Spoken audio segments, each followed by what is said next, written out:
নিজের হাতে তৈরি সবজির রান্নার মজাই আলাদা, তাই না?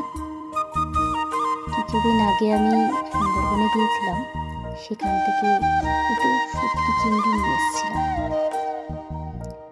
এই শুটকি চিংড়ি বাঙালদের একটি জনপ্রিয় খাবার, আর আমি খুঁটি বাঙালি দুজনের মধ্যেই পড়ি। আজকে আর তরসই ছিল না, আমি আর মেয়ে পেছন থেকে গিয়ে পালং শাকগুলো তুলে নিয়ে এসেছি।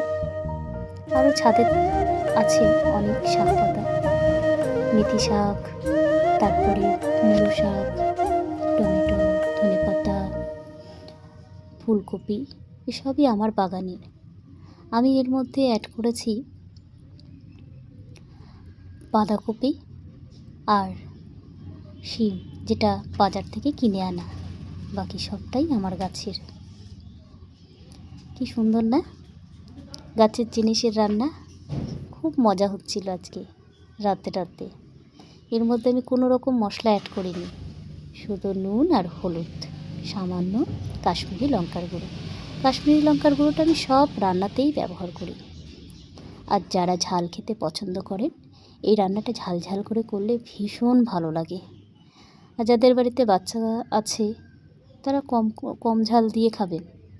তবে শুটকি মাছ দেওয়া সবজি তো বাচ্চাদের না দেওয়াই ভালো, পেটের সমস্যা হতে পারে। আমি নেড়ে চেড়ে ঢেকে দিয়েছিলাম, তারপরে ঢাকনা খুলে দেখি প্রায় হয়ে গেছে। আর এই করতে করতে না আমার মামার বাড়ির কথা মনে পড়ছে, আমার বড় মামির কথা, আমার দিদার কথা। তারাও এইসব রান্না করতো, বাঙাল কি না?